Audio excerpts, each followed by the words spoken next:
And no return on this one as the fair catch is signaled for and taken. And Detroit getting set to go now. And last time out, went for it on 4th down, turned it over, gave them great field position, turned it to 6 points, so they've got to recover here, Charles. It's amazing what one decision can do in the chain of events, right? The decision to go for it on 4th down. Caused all of that. It caused every bit of it, but it showed confidence. Hey, I've got confidence in you guys. Go pick it up for it. Didn't happen. Also showed confidence in the defense. They didn't pick up their end of the bargain, so now they've got to come back out and start over and rebuild that confidence. 2nd and 10, Stafford again. He's going to take another shot here. And he bats it away, and it falls down incomplete. I know the initial focus was on how far that pass was downfield, but how about the coverage on the play? Able to stay with him, get his hands where the receiver's hands were going to try and catch the ball, tips it up in the air, and knocks it away. They'll try and set up the screen. It's complete.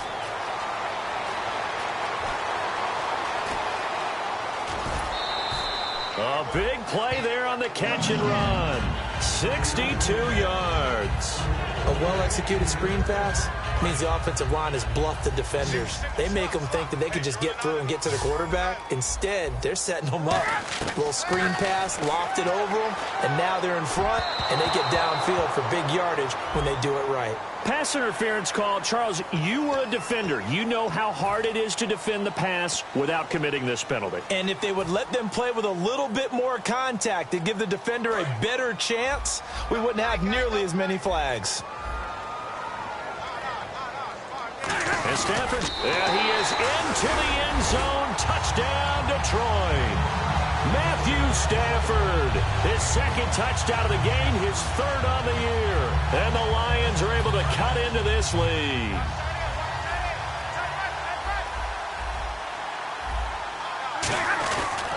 And they'll run it here. And he's going to get in. So they're back within 11. Needed a couple yards for the 2-point try. They go to the ground game, and it works. And sometimes it's the exact right thing to do because a lot of teams play you for the pass. So you spread people out, decide to run the football. You often find good running lanes. And a pretty good return here. He'll be stopped just shy of the 25 at the 24-yard line.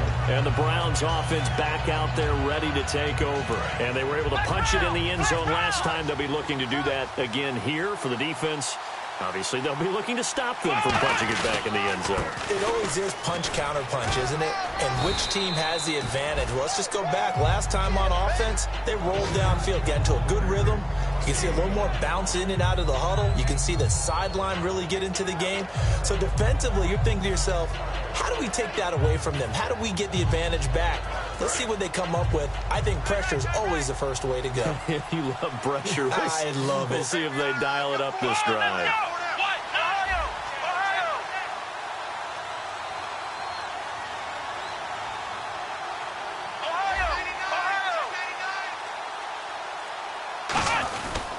Again, it's Johnson. And he'll be taken down after a short gain as that takes us to the 2-minute warning. Time for a break.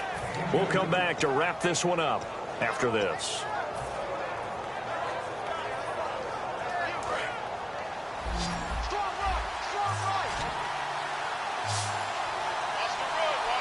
They brought in an extra defensive back here, so probably not expecting a run on 3rd and 3. A good call. He's going to loft one deep. This is caught at the 20. A big play that time for Cleveland. 49 yards. That has to be frustrating for defenders. 3rd down, they take a shot way downfield. There is good coverage, yet they still come down with the football and pick up a big gain.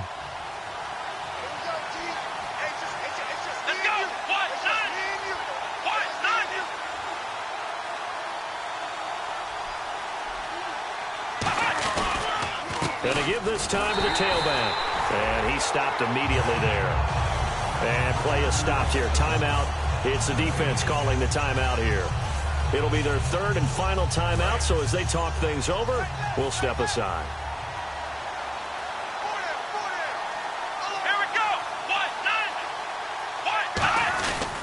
They stay on the ground. This time it's Johnson. And he'll cut it out to the sideline. And out of bounds just shy of the end zone at the 1. I know anytime you watch a team run the ball really well, there's some pinball effect, people bouncing off of each other. There's also some things of beauty in there when you see these nice, explosive, strong runs.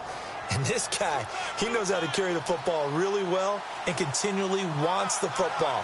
Why? He knows his offensive line is going to give him great effort, and he gives great. And he'll barrel his way into the end zone for a Browns touchdown. Duke Johnson with touchdown number 2 in the game and now 11 on the year. And the Browns add 6 to their lead. And the lead is up to 18 now.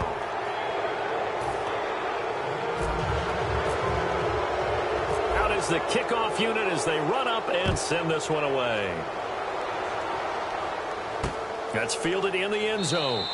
And no run back here. This will be a touchback, and it comes out to the 25-yard line. So out now come the Lions. They're down big here late. I don't know. You just one last drive here for pride?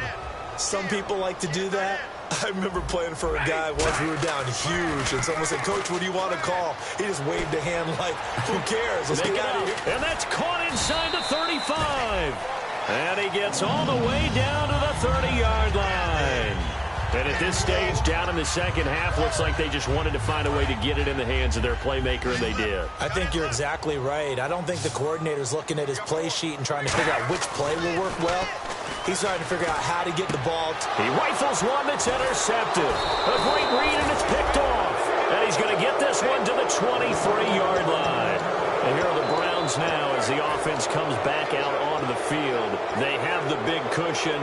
Here in the final stages of this one, I don't know if there's any better feeling than being up big on the road. There really can't be, because for a team to go on the road and win in the NFL, that's huge to begin with. But just think about all the preparation that went into it.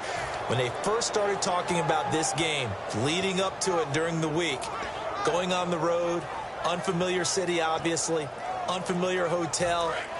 No one's going to be with you once you get to the stadium. They're all going to be against you. You name it, all those things they had to deal with, they were able to conquer them and do it convincingly. Yeah, they did it very convincingly, and now the final moments of this one. A gain of 3, second down. Well, they held them to a short gain on that one, and it almost felt like on that first run, they were trying to just throw the jab at them. So how do you stop the jab? Get closer and smother it, just as they did on that last play. Now Johnson. They find some open field here. Cutback, left sideline. A very solid gain of 27. Well, plenty of credit has to go to the guy carrying the ball. He broke the tackle and gained the yardage. But that doesn't necessarily mean that the defender's bad. They're not going to make 100% of the tackles all the time. Even the best in the game will miss one occasionally. The key is not to let it snowball and miss tackle after tackle. On that play, credit to the offense, but that doesn't make the defense bad. Looking to speed things up here, going with some tempo. They'll run it with Johnson. And for one of the few times here today, this run's not going to go anywhere. No gain on the play, and it'll bring up a third down. Now whistles come in. We're going to get a timeout here by the offense. And as the two teams talk it over on their respective sidelines, we take a break. Now they'll run it on the toss. And he's going to get this one down near the 45-yard line. A road win in the National Football League. Charles, you never take that for granted no matter who you're playing, no matter where you're playing. You take it and you run with it. And you know you primed the pump all week in your own home facility. No one thinks we can do this. Only people who believe are right here in this room. And then you go on the road, band together, and get it done. So for Cleveland, they get back to 500 now as the win moves them to 7-7. And they'll head back home next week to take on the Baltimore Ravens. Meanwhile, for Detroit, the rough season continues as they plunge to 1-13. And they'll try to get back to their winning ways next week as they head to Lambeau to take on the Packers.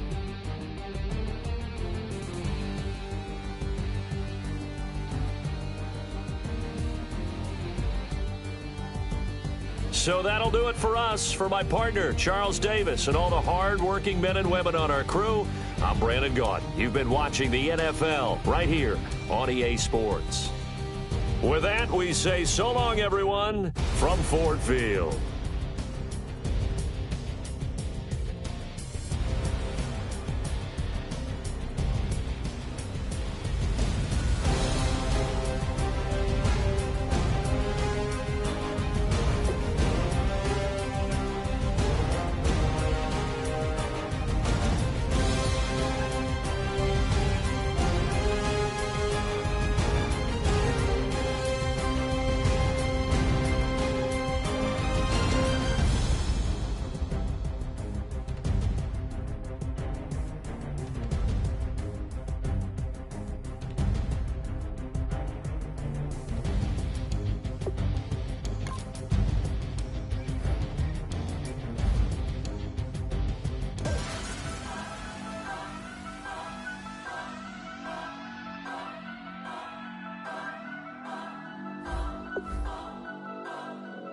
turn up. I'm breaking in. I'm at the proud